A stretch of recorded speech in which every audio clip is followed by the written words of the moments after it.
Good afternoon, class. Today we're going to cover Chapter 14, Medical Errors, an Ongoing Threat to Quality Healthcare. Remember, preventable medical errors are reported to be the third highest cause of death in the United States. And you think about that's quite high. They talked about some cases here at the beginning of this chapter on page 198 and 199. They talked about Libby Zion's case that occurred.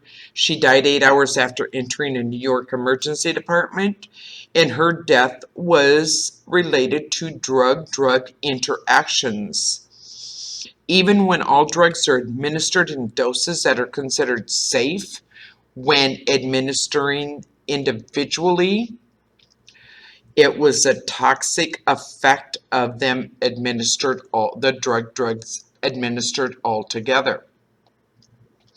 And there was also that story of Willie King, the diabetic man from Tampa, Florida, who had the wrong leg amputated. It became known as a wrong leg case, or now wrong site surgery. But it is a medical error that occurs too frequently because of the symmetry of the human body. And then there's that story of Lewis Blackman, a healthy, gifted 15-year-old who slowly bled to death after undergoing a minor surgical repair at a major university because those caring for him repeatedly missed signs and symptoms that he was bleeding internally from a perforated ulcer. So remember those three cases. So medical errors. Medical errors are adverse events that could have been prevented given the current state of medical knowledge. Errors can include problems in practice, products, procedures, and systems.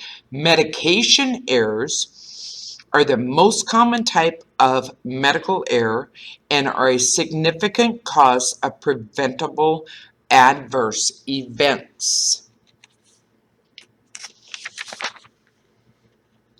So if you think about it, 1.3 million people are injured by medication errors annually in the United States. Adverse events are defined as adverse changes in health occurring as a result of treatment. When medications are involved, they're known as adverse drug events. Nearly 5 of every 100 patients suffered an adverse event caused by a medical error of omission or commission. Of these adverse events, approximately 1 in 4 involved negligence. The overwhelming majority of iatrogenic occurrences, however, resulted from organization, systems, or process failures. In the late 90s, they did a seminal study, and that study estimated the national cost of all preventable adverse events to be just under $17 billion, and that's in 1996 dollars. So a follow-up study just 12 years later suggested the cost of medical errors to be closer to $1 trillion annually. And underneath this section, to err is human. Even when using the lower estimates, deaths because of medical errors could be considered the 8th leading cause of death in 1999. Children experience harmful medication errors 3 times more often than adults, and the rate was higher yet for neonates in the neonatal ICU. In addition, ICU patients suffered more life-threatening medication errors than any other patient population. Approximately 1.14 million patient safety incidents, or PSIs, occurred among the 37 million hospitalizations in the Medicare population for the study period. The most common occurring PSIs were failure to rescue, decubitus ulcers, and post-operative sepsis. The most commonly occurring PSIs were failure to rescue, decube ulcers, and post-operative sepsis. So, there are serious reportable events in healthcare. This is on page 203. Surgical or invasive procedure events. Wrong site, wrong patient. Wrong surgical or invasive procedure performed on a patient. Or an unintended retention of a foreign object in a patient after surgery. Product or device events could be related to contaminated drugs, devices, and the patient's death or serious injury may be associated with the use or function of device in patient care, and which the device is used or functions other than it was intended. Patient death or serious injury associated with an intravascular air embolism that occurs while being cared for in a healthcare setting. Patient protection events. Patient elopement. Patient suicide, attempted suicide, or self-harm that results in serious injury while being cared for in a healthcare setting. Case management events. Patient death or serious injury associated with medication error. It can involve the wrong drug, the wrong dose, the wrong patient, the wrong time, the wrong rate, wrong preparation, or the wrong route of administration. Can be related to unsafe administration of blood products. Can be associated with labor or delivery in a low-risk pregnancy while being cared for in a healthcare setting, the maternal death or serious injury. There's environmental events, radiologic events, potential criminal events.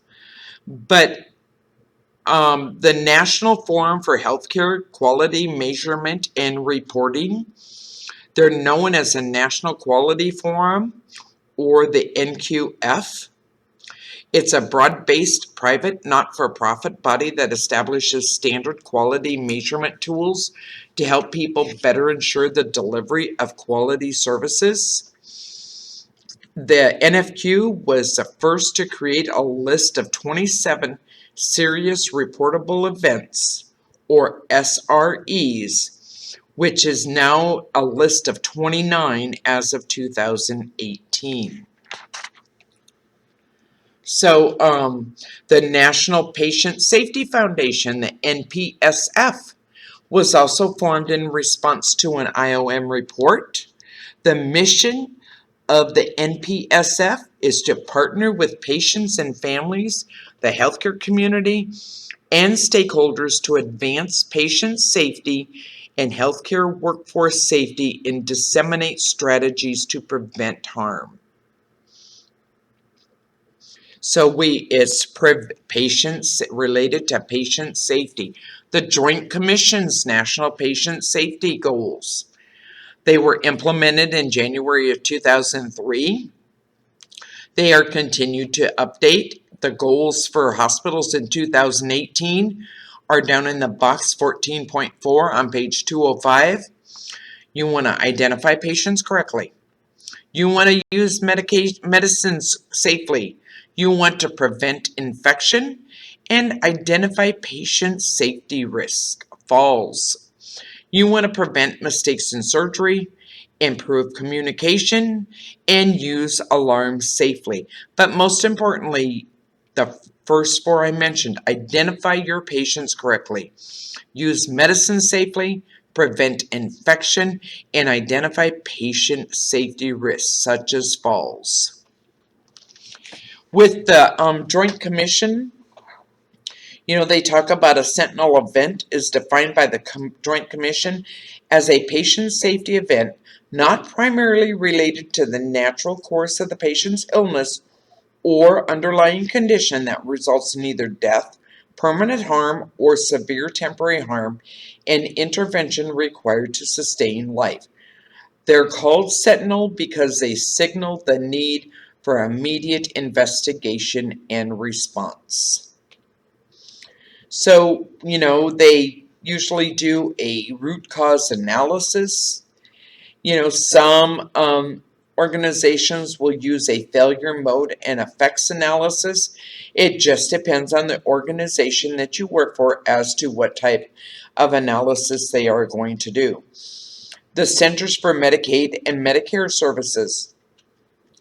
Medicare, they've established a pay for performance, also known as a quality-based purchasing. The P4P initiatives were created to align payment and quality incentives to reduce costs through improved quality and efficiency. Some people agreed with that, some did not. Because some individuals, they just felt that some healthcare facilities would, they'd met that criteria, so they were eligible to earn this large lump sum payment equivalent to 1.5% of their total estimated allowable charges. But then other individuals were saying that, the only reason they stepped up to the plate and completed that was to get that incentive.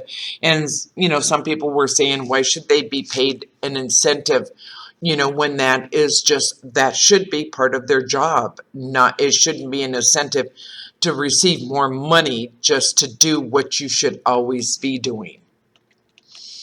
And then also with Medicare, they announced in October of 2008 that they would no longer pay for care that was required as a result of 8 specific preventable errors or never events identified by the NQF. So,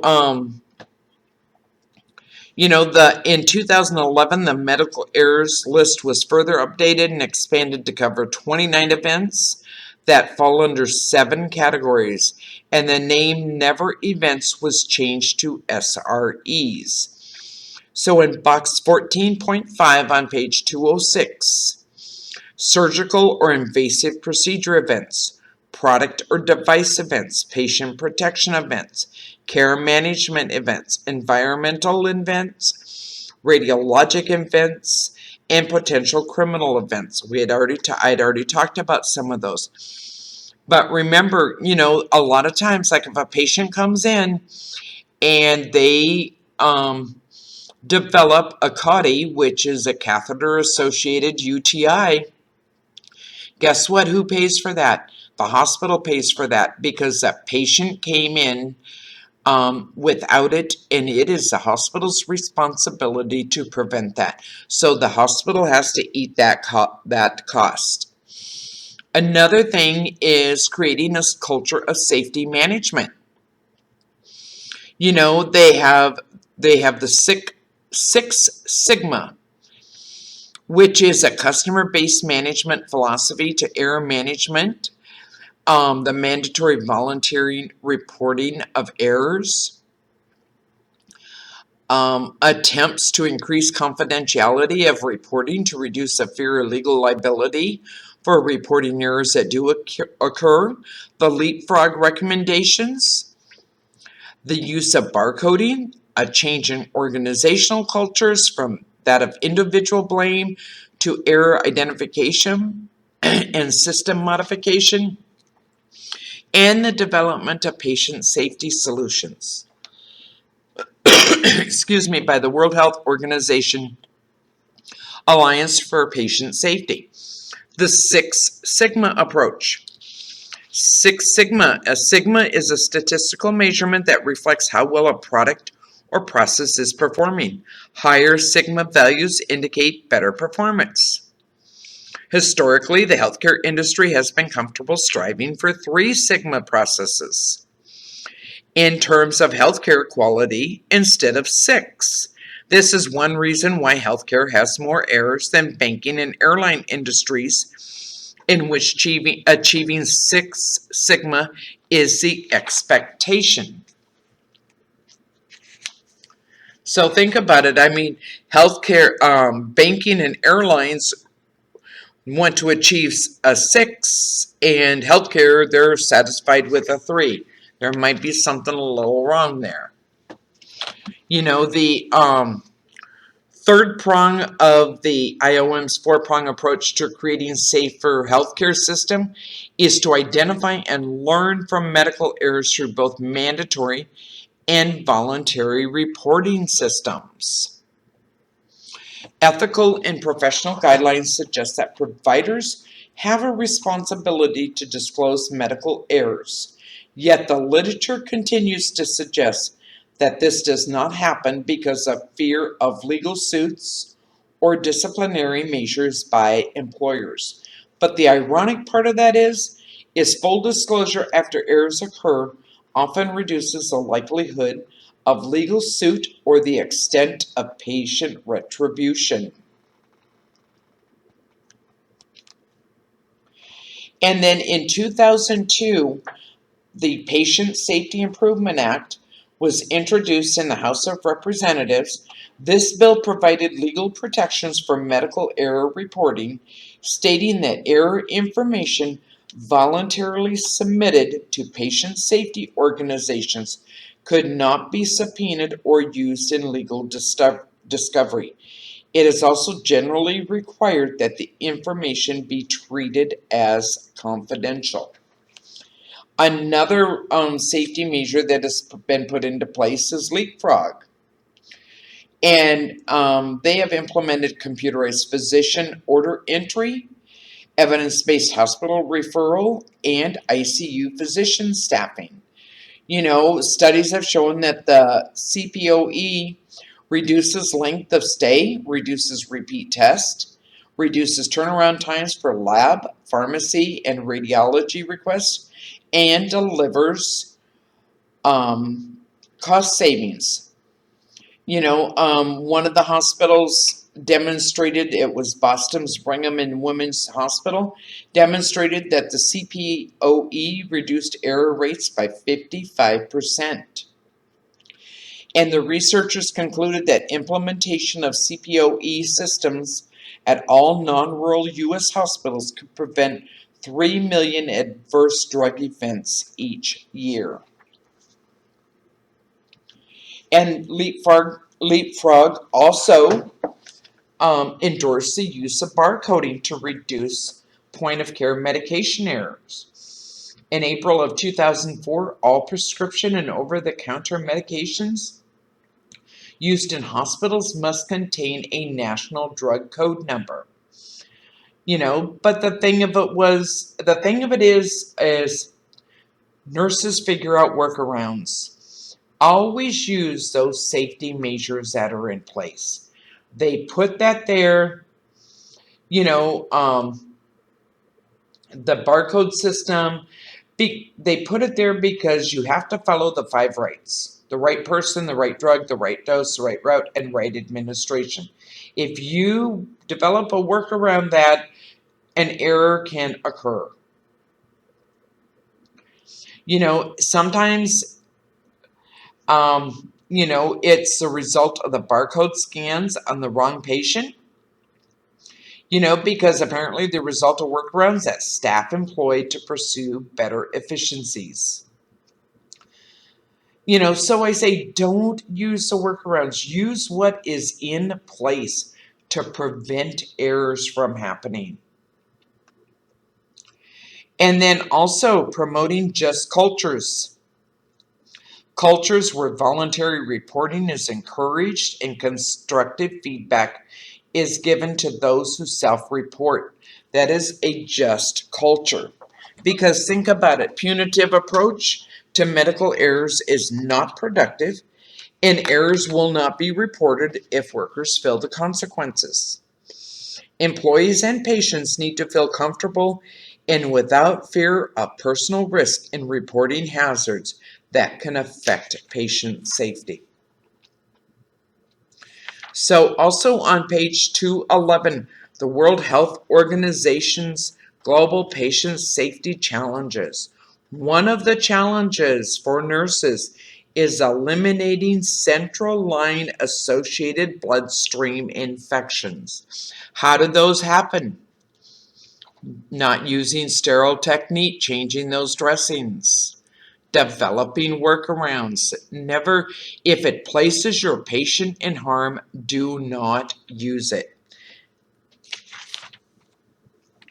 So, medical errors are not the only indicator of quality care, but we need to put in place efforts to reduce medical errors because like I said, there are so many and preventable medical errors are to be, think about it, like I said previously, the third highest cause of death in the United States is related to medical errors. So, we need to take that into consideration and not develop workarounds.